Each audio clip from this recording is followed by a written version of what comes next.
Hola a todos, soy Valentina Tancredi, soy médica cardióloga y hoy vamos a hablar un poco de anatomía cardíaca.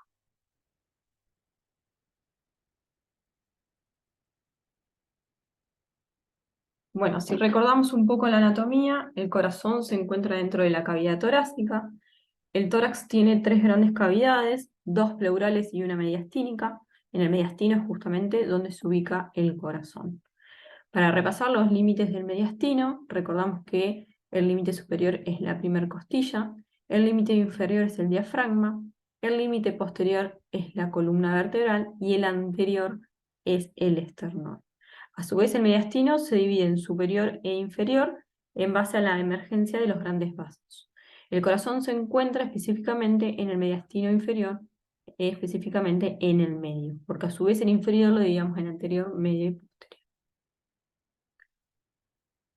En la siguiente imagen vemos una imagen del corazón, como si nosotros hubiésemos sacado la parrilla costal, el esternón y la pleura, que es la serosa que lo recubre, que cumple como función, entre otras, el sostén del corazón en su posición, debido a que se adhiere a las estructuras vecinas.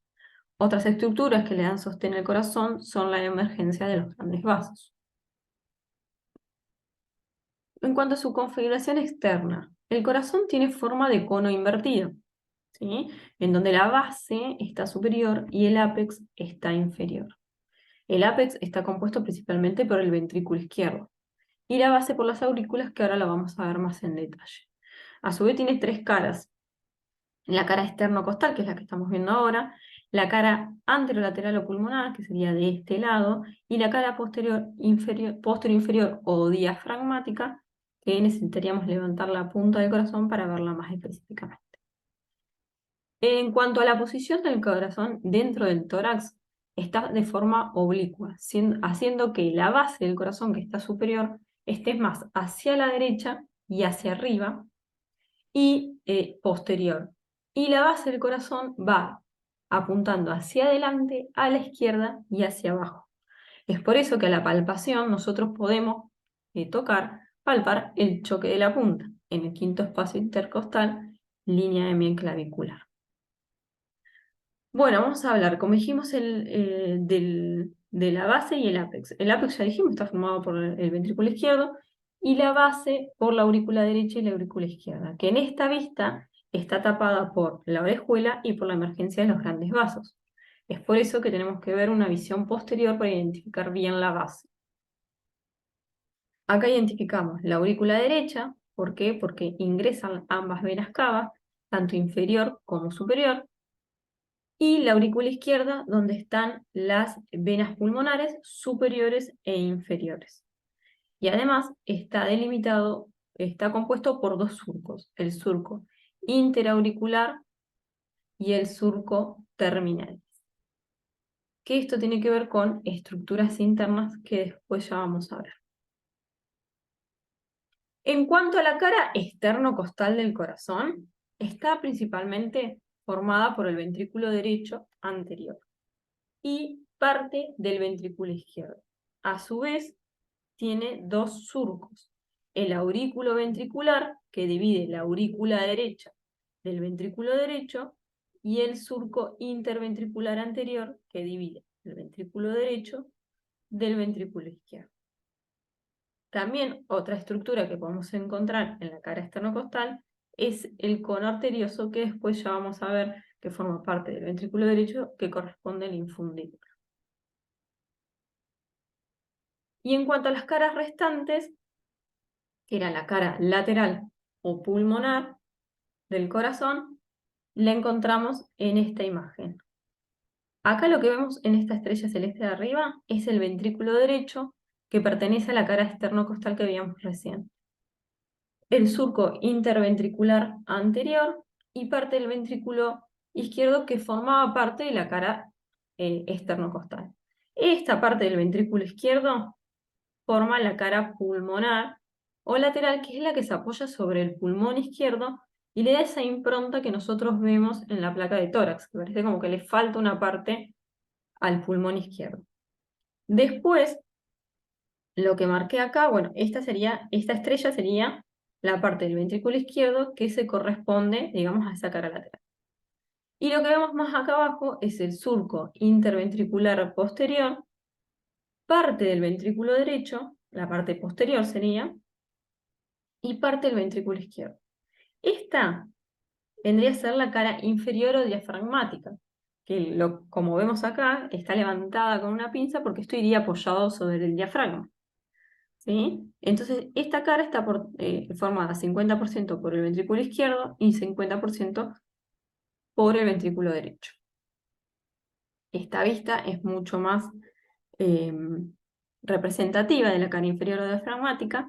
Esto como si lo estuviésemos mirando desde abajo, sacamos el diafragma y miramos desde abajo el corazón, lo veríamos así: surco interventricular posterior, ventrículo derecho, como sabemos, está la aurícula derecha con el ingreso de la vena cava inferior, y ventrículo izquierdo.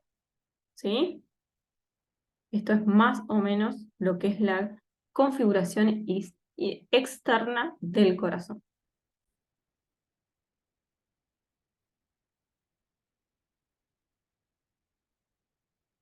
Bueno, ahora seguimos con la configuración interna. Empezamos con la aurícula derecha y la aurícula izquierda. Bueno, esta es una visión lateral de la aurícula derecha. Es mucho más compleja que la izquierda y bueno, vamos a ir por parte. Si la imaginamos, es como un cuadrado, tiene 6 caras, ¿sí? Una superior que está principalmente compuesta por la entrada de la vena cava, superior obviamente, y la orejuela derecha. Una cara inferior, que estaría acá abajo, compuesta por la vena cava inferior y por la válvula de la vena cava inferior, que es la válvula de Eustaquio. Y la válvula del seno coronario, que como decíamos, el seno coronario es el drenaje venoso de las arterias del corazón, que drena directamente en la aurícula derecha. Y su válvula, que es la válvula de Tevesio. Ambos siguen como un cordón hacia arriba, formando el tendón de Todaro, que lo vamos a ver después cuál es su importancia. Y eso sería la pared inferior y la pared superior. La pared externa, que es como se ve acá, compuesta por músculos pectinados, ¿sí? Que le da esa irregularidad a la aurícula derecha, delimitada por la cresta terminalis, ¿sí? Que daba esa impronta, ese surco terminal que nosotros veíamos, que no hace más que dividir la parte rugosa, digamos, de la aurícula. Esto cerraría y quedaría acá, de la parte venosa, donde ingresan la vena cava superior e inferior a la aurícula, que es lisa, y que configura, digamos, todo lo que es la pared posterior, ¿sí? La cresta terminal. Después está la pared interna, ¿sí? Que es esta de acá, que está compuesto por el septo interauricular, que lo divide la aurícula izquierda, que tiene la fosa oval, ¿sí? Que se cierra en el nacimiento, y el limbo de la fosa oval, que es esta imprenta. ¿Qué pared me queda? La pared anterior, compuesta por la válvula tricúspide, ¿sí? Si nosotros vemos, esta imagen está en posición anatómica, la aurícula derecha tiene esta disposición de manera tal que la pared anterior es la válvula tricúspide y no es la pared inferior, ¿sí? Porque la sangre discurre de manera horizontal en la parte derecha del corazón, a diferencia de la parte izquierda, que ahora la vamos a ver.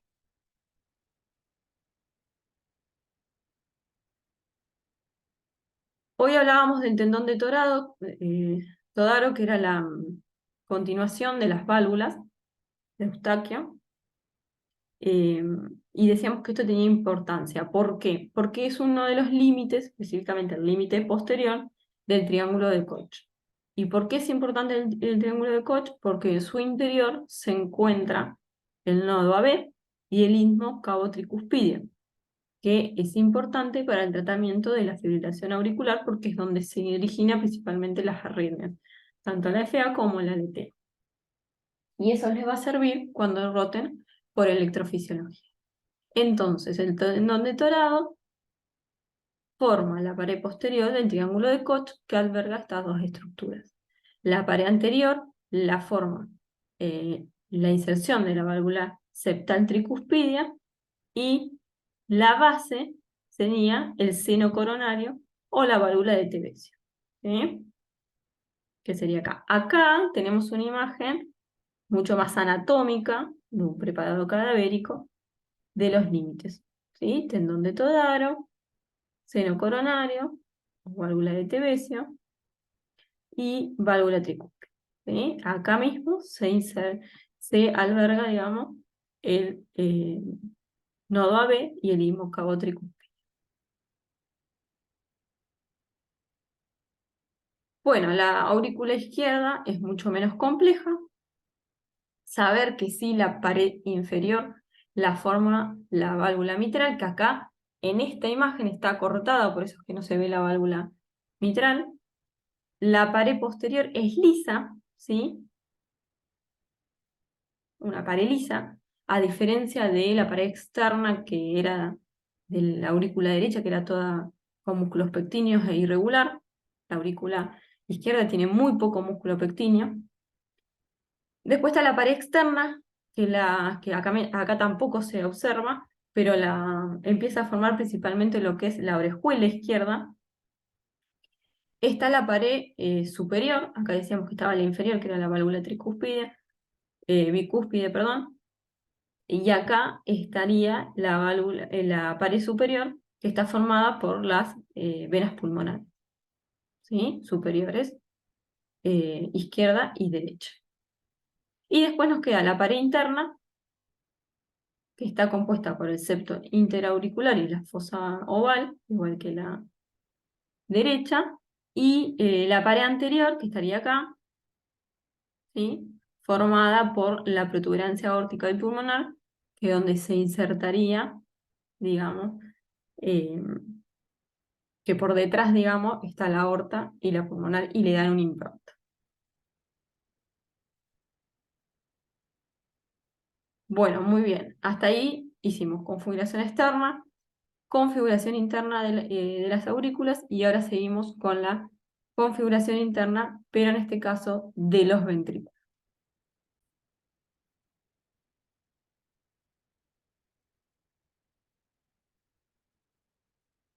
Bueno, en cuanto a los ventrículos, en general ambos ventrículos tienen eh, orificios ventriculares, triscuspidio, como es el derecho, que corresponde a la válvula tricúspide, y orificio bicuspidio, que corresponde a la válvula mitral, ¿sí? Y también están los orificios arteriales, el orificio aórtico, que corresponde a la arteria aórtica, y el orificio pulmonar, que corresponde a la arteria pulmonar. En estas imágenes podemos ver mucho mejor los orificios ventriculares, derecho en este caso, se ve perfectamente la válvula tricúspide con sus tres valvas, ¿sí? El infundíbulo y el orificio pulmonar con la arteria pulmonar. En esta imagen, que es la que veíamos recién de la aurícula, que describíamos la aurícula, acá estaría la válvula mitral, como decíamos, se extrajo la válvula mitral, sería el orificio ventricular mitral, y acá se ve perfecto el orificio aórtico, ¿sí? En estas dos imágenes. Cuando veamos los preparados, estas estructuras las vamos a poder ir identificando una por una. Bueno, en cuanto a la configuración interna del ventrículo derecho, en líneas generales, el ventrículo derecho tiene paredes finas, ¿sí? Es una cavidad que alberga volumen, a diferencia del ventrículo izquierdo, que más que nada es una cavidad de presión, por eso sus paredes son más finas y su cavidad es mayor. Eh, Está formada por músculos papilares, por trabéculas cavernosas, que son estas que están acá, tiene un infundíbulo, tiene una cresta supraventricular, que vamos a ir describiendo. La cavidad ventricular está dividida por el tabique interventricular del ventrículo izquierdo, ¿sí? Que sería este que está acá. Lo que compone sí la cavidad ventricular está formada por trabéculas cavernosas, que acá vemos, carnosas, perdón, que disponen de forma horizontal y que le dan esa irregularidad al ventrículo derecho. Hasta la cresta supraventricular, que es esta, que lo divide en cierta manera de el cono arterioso, que sería este, que en donde se encuentra el infundíbulo. Que el infundíbulo no es más que como un embudo que lleva la sangre hacia la arteria pulmonar, ¿sí? Por eso que se llama así, que cuando nosotros vemos la configuración externa del corazón, vemos ese cono arterioso que corresponde al infundíbulo, ¿sí? A esto se refiere. Después está compuesta por músculos papilares, en este caso son tres: el septal, ¿sí? El músculo papilar posterior y el músculo papilar anterior, que tiene la característica de que este se encuentra unido a un puente, ¿sí? Un puente es una estructura muscular que une de pared a pared del ventrículo, ¿sí? Que no está directamente unido a la pared lateral del ventrículo, sino que a través de un puente se une a ambas eh, paredes, ¿sí? Y los músculos papilares son los que se conectan directamente con la válvula. Que esto, lo que es toda estructura valvular, lo vamos a ver en otra clase, ¿sí? Pero saber eso, que el ventrículo derecho tiene tres músculos papilares: el anterior, el posterior y el septal.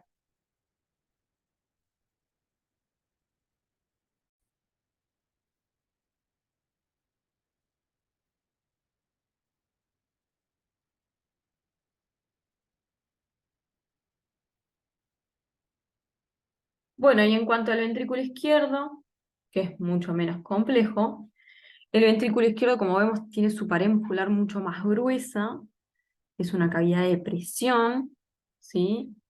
Eh, donde se encuentra también un vestíbulo aórtico, que estaría por acá, en vez de infundíbula, que se llama vestíbulo aórtico. Este sería el tabique interventricular, que lo separa del ventrículo derecho. También tenemos trabéculas carnosas y músculos papilares, que en este caso son posterior y anterior solamente, ¿sí? Porque la válvula es tiene la válvula mitral, ¿sí? Después tenemos la valva aórtica perdón, con las valvas aórticas, que es igual también con las semilunares, que como ya dije, eso lo vamos a ver después en la clase específica de estructuras valvulares, ¿sí? Y creo que nos queda una diapositiva más. Bueno, nos queda esta última diapositiva para mostrar un poquito lo que es el tabique interventricular, que lo veníamos nombrando, que es esta estructura que se ve acá en esta imagen, que tiene una porción muscular, ¿sí? Y una porción membranosa, ¿sí? Del septum interventricular. Que lo interesante de esto es que comunicaría, en caso de que no esté, la aurícula derecha con el ventrículo izquierdo, ¿sí? Es esa la función. Voy a dejar unos PDF acá mismo en la página de todo lo que es anatomía quirúrgica y para electrofisiología, que habla un poquitito más, y de cardiopatías congénitas, que habla un poquito de la importancia del tabique interventricular, porque esto después tiene que ver con los defectos en el tabique, y en base a qué parte qué porción, si la muscular o la membranosa, la que se ve afectada, el tratamiento, cómo se espera, si es quirúrgico o no. Bueno, todo eso está en los PDF que voy a dejar. Y también de la parte quirúrgica, para cuando roten por cirugía cardiovascular, por RECU en realidad, y para cuando roten por electrofisio, que es un poco lo que hablábamos del triángulo de Koch y esos términos que tienen que tener en cuenta, porque los electrofisiólogos lo usan de reparo anatómico para cuando hacen las ablaciones. Bueno, espero que se haya entendido. De todas maneras, vamos a tener una clase práctica en donde esto lo vamos a ver con los preparadores cara. Muchas gracias.